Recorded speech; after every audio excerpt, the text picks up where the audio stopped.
नमस्कार। इस अंक में आप सभी का बहुत बहुत स्वागत है। मेरे पिछले कुछ वीडियोस में सबसे ज्यादा कमेंट रिव्यू पिटीशन को लेकर आया है। बहुत सारे शिक्षकों को यह उत्सुकता है कि रिव्यू पिटीशन के बारे में विस्तार से जानें। इसलिए उन्होंने रिव्यू पिटीशन के बारे में अनेक तरह के प्रश्न पूछे हैं। उन सभी कमेंट और प्रश्नों को यदि एकीकृत कर दिया जाए तो वे सारे प्रश्न इस प्रकार से पूछे गए थे, जैसे कितने रिव्यू पिटीशन अभी तक डाले गए हैं, कितने रिव्यू पिटीशन में डिफेक्ट दूर हुआ है, कितने बचे हुए हैं, क्या रिव्यू पिटीशन से कोई राहत मिलेगा और यदि मिलेगा तो कितना प्रतिशत चांस है, यदि रिव्यू पिटीशन खारिज हो जाता है तो क्या होगा, रिव्यू पिटीशन के बाद क्या कानूनी प्रक्रिया बच जाएगी। इसके अलावा कुछ लोगों ने यह भी कहा कि रिव्यू पिटीशन तो ज्यादातर खारिज हो जाती है, इसका क्या हश्र होगा। आज के इस अंक में मैं इन्हीं सारे प्रश्नों का उत्तर देने का कोशिश करूंगा। आप सभी को मैं बता दूं कि मुझे भविष्य का कोई ज्ञान नहीं है। मैं जो भी उत्तर देता हूं वो मेरा इस क्षेत्र में अनुभव, मेरा कानूनी ज्ञान और जो सर्कमस्टांशियल एविडेंसेस मौजूद हैं उसके आधार पर मैं इन प्रश्नों का उत्तर देने का कोशिश करूंगा, या जो भी प्रश्न का मैं उत्तर देता हूं इसी आधार पर देता हूं। सबसे पहला प्रश्न था कि कितने रिव्यू पिटीशन अभी तक डाले गए हैं। सुप्रीम कोर्ट के वेबसाइट के अनुसार अभी तक 26 रिव्यू पिटीशन डाले जा चुके हैं। हालांकि इस निर्णय से जितनी बड़ी संख्या में देश भर में शिक्षक प्रभावित हुए हैं और इस निर्णय का विरोध कर रहे हैं, उसके हिसाब से रिव्यू पिटीशन की संख्या कम है। मुझे तो ऐसा उम्मीद लग रहा था कि कम से कम 100 रिव्यू पिटीशन डाले जाएंगे। ऐसा मुझे इसलिए भी लग रहा था कि 29 तो स्टेट्स ही हैं। यदि हर स्टेट एक एक रिव्यू पिटीशन डालता है तो 29 रिव्यू पिटीशन तो यही होगा। इसके अलावा हर स्टेट्स में 1 या 2 शिक्षक संघ भी हैं। यदि वे रिव्यू पिटीशन डालते हैं तो ये संख्या और भी ऊपर चली जाएगी। इसके अलावा बहुत सारे रिव्यू पिटीशन इंडिविजुअल भी डाले जाएंगे। इसी आधार पर मुझे ऐसा लग रहा था कि 100 रिव्यू पिटीशन से ऊपर डलना चाहिए, लेकिन अभी यह मात्र 26 है। कि यदि रिव्यू पिटीशन की संख्या जितना ज्यादा होती है, मेरे हिसाब से उसका मनोवैज्ञानिक असर जजों के ऊपर ज्यादा होता है। जजों के ऊपर यह प्रेशर होता है कि आखिर इस निर्णय में कौन सी ऐसी गलती रह गई कि उस निर्णय में इतने सारे रिव्यू पिटीशन डल गए। इसलिए रिव्यू पिटीशन की संख्या कहीं ना कहीं मनोवैज्ञानिक प्रभाव जजों के ऊपर तो डालता ही है।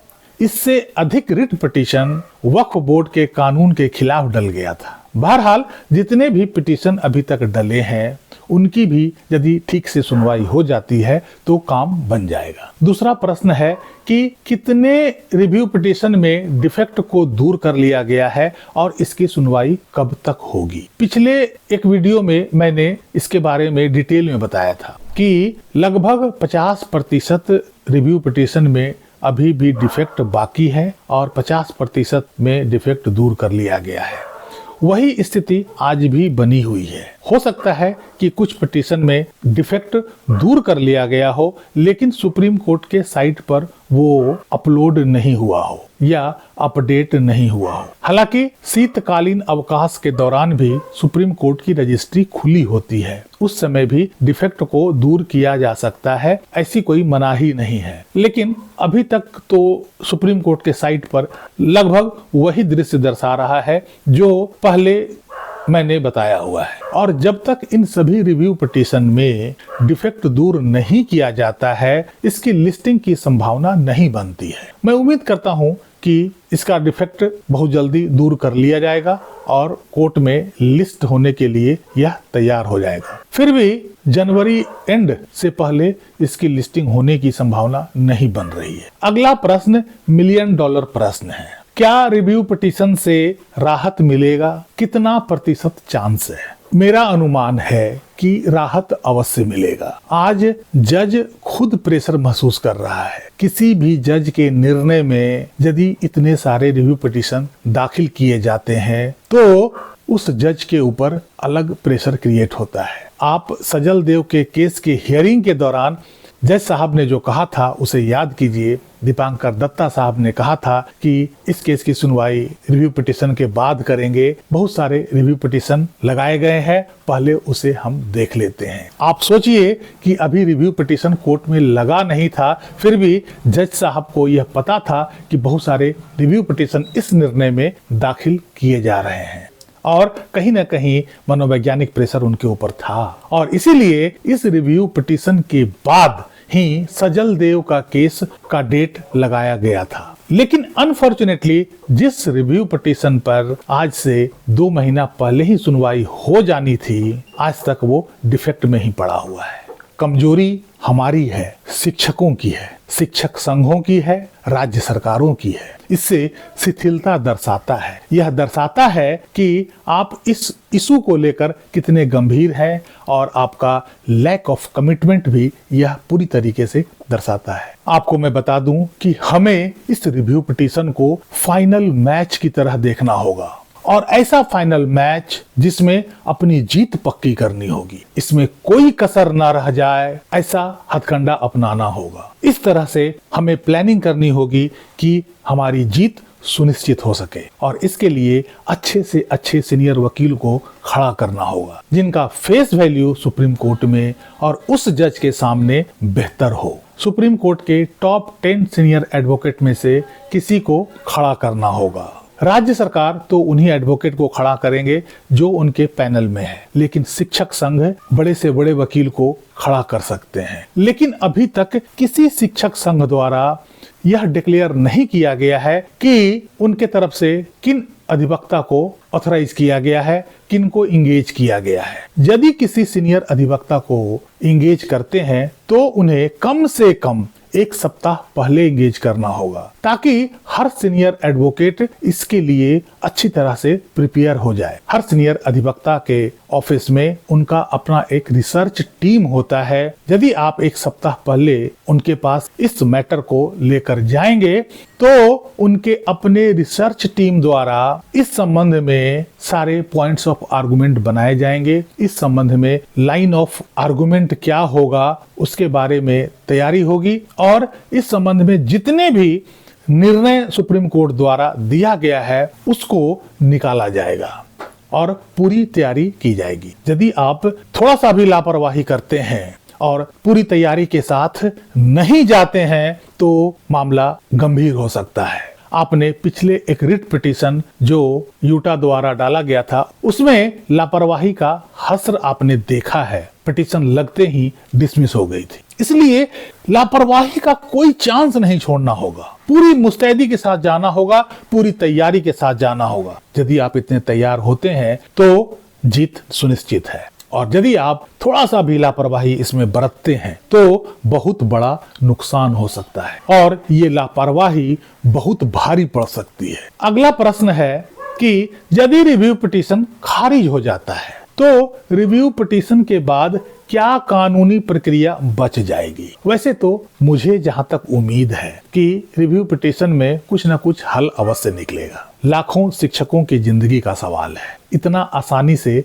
खारिज नहीं होना चाहिए। इतनी तैयारी के साथ हमें वहां पहुंचना होगा। यदि वहां उपस्थित अधिवक्ता यह साबित कर देता है कि इस निर्णय में कुछ अपरेंट मिस्टेक्स है और जज को उस मिस्टेक्स के लिए कन्विंस कर देते हैं तो समझिए कि काम बन गया और इस पर खुले कोर्ट में बहस की संभावना बढ़ जाएगी और जब खुले कोर्ट में एक बार पुनः इस पर बहस होगा तो जीत निश्चित है। फिर भी रिव्यू पिटीशन के बाद जो हमारे पास ऑप्शन बचता है उसे कहते हैं क्यूरेटिव पिटीशन। क्यूरेटिव पिटीशन एक आखिरी मौका होता है जब आप सुप्रीम कोर्ट से अपने ही फैसले पर पुनर्विचार करने का अनुरोध कर सकते हैं अगर आपको लगता है कि न्याय में भारी चूक हुई है। लेकिन इसका एक शर्त होता है और वो शर्त यह है कि क्यूरेटिव पिटीशन लगाने के लिए एक सीनियर एडवोकेट का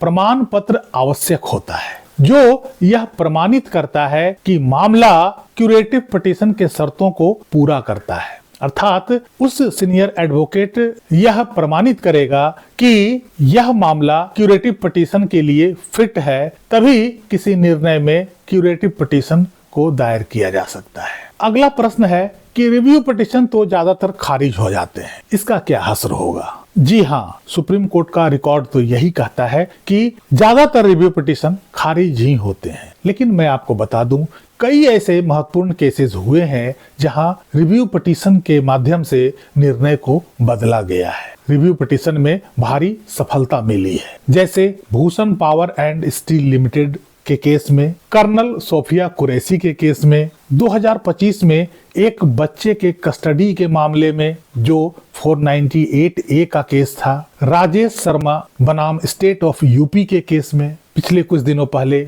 पर्यावरण क्लियरेंस के केस में, जिसमें सुप्रीम कोर्ट ने पुनर्विचार याचिका सुनने के बाद अपना फैसला बदला है। इसलिए आप ऐसा नहीं कह सकते हैं कि पुनर्विचार याचिका में केस खारिज ही हो जाते हैं। शिक्षकों द्वारा जो पुनर्विचार याचिका डाला गया है, उस पुनर्विचार याचिका में काफी दम है। चूंकि सुप्रीम कोर्ट का 1 सितंबर का निर्णय में काफी कमियां हैं, अपेरेंटली वो निर्णय सही नहीं लगता है, डिफेक्टिव लगता है, क्योंकि उसमें RTE एक्ट के स्पिरिट को नहीं समझा गया है, उसके स्पिरिट को समझते हुए इस निर्णय को नहीं दिया गया है, न्याय के मौलिक सिद्धांतों का पालन नहीं किया गया है। यदि आप RTE एक्ट को पूरी तरीके से पढ़ेंगे तो आपको पता चलेगा कि कहीं से भी या कहीं भी यह RTE एक्ट लागू होने से पहले सेवारत शिक्षकों पर टेट लादने का कोई ऐसा उद्देश्य था। सिर्फ और सिर्फ एक छोटा सा कंफ्यूजन